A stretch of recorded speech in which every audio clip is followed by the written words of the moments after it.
Pozdravljeni v podkastu Od genov do zvezd. Moje ime je Sašo Dolinc in pripovedoval vam bom zanimive zgodbe iz sveta znanosti.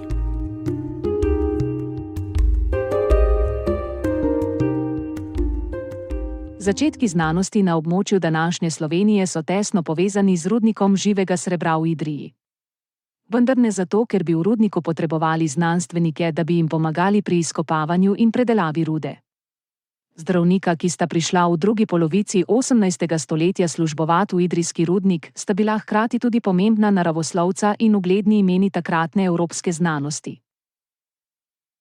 Giovanni Antonio Scopoli, doma iz Južne Tirolske, je bil prvi naravoslovec, ki je podrobno in sistematično proučeval naravo Slovenije. Rodil se je leta 1723 v mestecu Cavalese na Južnem Tirolskem, gimnazijo je obiskoval v mestu Trento, nato pa študiral medicino v Innsbrucku. Po poroki se je začel pripravljati na državni zdravniški izpit na Dunajski univerzi, s katerim bi pridobil zdravniško licenco za celotno območje takratnega cesarstva. Po uspešno opravljenem izpitu leta 1753, ki je trajal kar 6 ur, mu žal ni uspelo oditi na službovanje v Linz, kot se je nadejal, ampak se je moral zadovoljiti z rudnikom živega srebra v odročni Idriji. Uprava rudnika si je takrat namreč zaželela stalnega in šolanega zdravnika, zato je kandidatom ponudila brezplačno stanovanje, 700 goldinarjev letne plače in še 500 goldinarjev dodatka za selitev. Scopoli je ponudbo sprejel, vendar mu v teh odročnih in revnih krajih, ki jih je v svojih zapisih primerjal z ječo, ni bilo lahko. Takole je opisal Idrijo, ko je tja prispel leta 1754. Ta kraj se stoji iz zelo revnih, tja v hribe postavljenih rudarskih koč. Ko sem ga oddalec zagledal, se je mojega srca polastila slutnja vseh nezgod, ki sem jih potem skoraj 16 let prebivati moral v tej ječi. Med selitvijo je pri prečkanju reke v Avstriji doživel brodolom, med katerim je izgubil pomembne knjige in instrumente. K sreči je dobil od cesarice Marije Terezije zaradi nesreče 500 goldinarjev odškodnine. V vodstvu rudnika njegovega prihoda kmalu niso bili več pretirano veseli, saj je začel opozarjati na nezdrave razmere za delavce. Da bi si naredil življenje bolj zanimivo in znosno, je našel uteho v naravoslovju. Iz neugodja tega prebednega življenja, kot je opisal svoje depresivno stanje, ga je v boljšo voljo spravilo raziskovanje okoliške narave. O njej je napisal več knjig, med katerimi sta za nas v Sloveniji 2 bolj pomembni, saj je v teh 2 sistematično popisal rastline in žuželke na Kranskem. Kot navdušen botanik je prepotoval okolico in podatke o rastlinah zbral v knjigi Kranjske rastline, ki je izšla leta 1760 na Dunaju. V knjigi je opisal 756 vrst cvetnic in 256 necvetnic ter ob latinskih navedel tudi takratna kranjska oziroma slovenska imena. Kot zdravnik je opisal tudi uporabo posameznih rastlin pri zdravljenju. Njegova knjiga velja za prvo znanstveno delo o naravi na teritoriju današnje Slovenije, s prvimi slovenskimi botaničnimi imeni. V drugi knjigi z naslovom Kranjske žuželke, ki je na Dunaju izšla leta 1763, je opisal 1153 živalskih vrst, med katerimi prevladujejo žuželke. V knjigi je kot prvi navedel, da se čebelja matica oplodi izven domačega panja. V obeh knjigah je upošteval dvoimensko poimenovanje bioloških vrst, ki ga je takrat uvedel švedski naravoslovec Carl Linné. Ta je bil sicer znan kot zelo samovšečen in vzvišen, a je bil v komunikaciji s Scopolijem presenetljivo zelo prijazen. Od njunega dopisovanja se je ohranilo 13 pisem, ki jih je Linné pisal Scopoliju, in 17 Scopolijevih pisem švedskemu znanstveniku. Ko mu je poslal svojo knjigo o žuželkah, se mu je Linnaeus navdušen zahvalil z naslednjimi besedami. Za prejeti izvod sem plačal 3 kovance carine, napravil pa mi je več veselja, kot če bi prejel 100 kovancev. O kranjski flori pa je Linné v enem od pisem zapisal: Brez dvoma se bom iz nje veliko naučil, pri vas so najredkejše rastline Evrope, ki so poznane le maloštevilnim botanikom. Scopoli je napisal skupaj 21 knjig, za naše kraje pa je med pomembnejšimi še knjiga o idrijskem živem srebru, ki jo je izdal leta 1761 v Benetkah.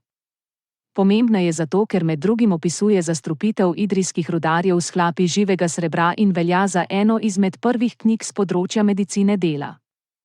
Že v Idriji je začel poučevati kemijo in metalurgijo ter se potegovati za kako boljšo predavateljsko službo. Leta 1769 mu je uspelo pridobiti mesto profesorja na Slovaškem, zadnjih 12 let življenja pa je bil profesor kemije in botanike na univerzi v italijanski Paviji, kjer je leta 1788 umrl za posledicami kapi. Po njem se imenuje rastlina Scopolia carniolica oziroma kranjski volčič, iz katere so kasneje izolirali učinkovino skopolamin. Ta alkaloid je imel skozi zgodovino veliko različnih načinov uporabe. Med drugim so ga uporabljali kot sredstvo za omamljanje, blaženje morske in potovalne bolezni ter celo kot serum resnice v obdobju hladne vojne. Danes ga uporabljajo predvsem pri preiskavah oči za razširitev zenice.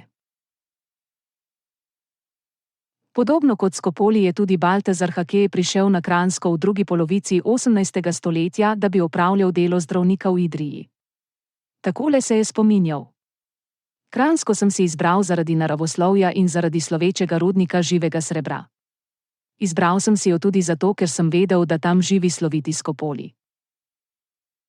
Hake naj bi se po lastnem pričevanju rodil v Franciji leta 1739, vendar zgodovinarji niso povsem prepričani, da je ta podatek točen, saj iz ohranjenih pisem sledi, da ni znal zelo dobro francosko. Medicino naj bi študiral v Parizu, a bolj verjetno se je izobrazil kar skozi prakso, ko je med 7-letno vojno sredi 18. stoletja služboval pri več armadah. Po končani vojni je na Dunaju obiskal vplivnega dvornega zdravnika Marije Terezije in mu omenil, da bi si želel civilne službe. Ugledni zdravnik ga je takrat povprašal, ali bi ga morda zanimalo delo pri idrijskem rudniku. Konec leta 1766 je tako prišel v Idrijo kot kirurg, da bi pomagal Scopoliju. Po takratni ureditvi zdravniškega dela je kirurg izvajal operacije, oskrboval rane in opekline, skrbel za zobovje in nasplošno izvajal vse posege od zunaj, medtem ko je zdravnik zdravil bolezni, ki so prizadele telo od znotraj, kot so bile denimo zastrupitve in infekcije. Scopoli se je sicer nadejal, da ga bo prihod pomočnika razbremenil in bo lahko več časa posvetil svojemu naravoslovnemu delu, a se kot kaže učenjaka nista prav dobro ujela. Scopoli je zato po 3 letih skupnega delovanja zapustil Idrijo. Hake je kot zdravnik ostal pri rudniku do leta 1773, ko je odšel v Ljubljano, kjer je bil do leta 1787 profesor anatomije, fiziologije, kirurgije in porodništva na ljubljanskem liceju. Ko so leta 1773 ukinili jezuitski red, so namreč potrebovali učitelje, da bi prevzeli predavanja, ki so jih prej izvajali pripadniki tega meniškega reda. V Ljubljani je stanoval na Gornjem trgu, a je žal njegova hiša v velikem požaru leta 1774 pogorela. Takrat je izgubil ne le večino svojih zbirk, ki jih je zbral na svojih potovanjih, ampak tudi pomembno korespondenco z drugimi učenjaki po Evropi. Šlo je za veliko tragedijo, saj je bila njegova zbirka menda tako znamenita, da sta jo med obiskom Ljubljane prišla pogledat tudi cesar in papež.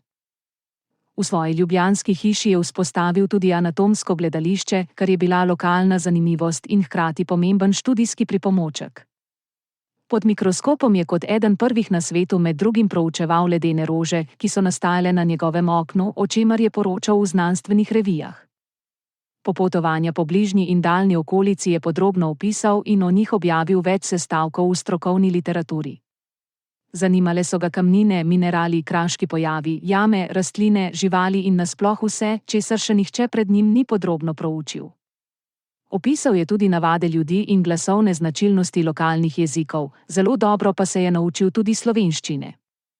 Nasploh je bil tipičen predstavnik razsvetljenstva, saj ni prenašal duhovščine in neumnosti preprostih ljudi.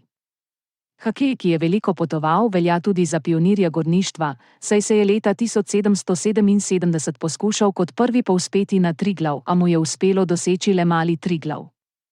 Vzpon na vrh se mu je posrečil šele 2 leti kasneje.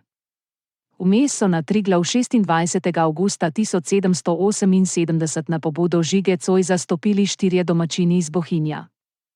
To sta bila rudarja Luka Korošec in Matevž Kos, lovec Štefan Rožič in zdravilec Lovrenci Lomicer, ki ga je Hake v svojih zapiskih omenjal kot enega svojih bivših učencev.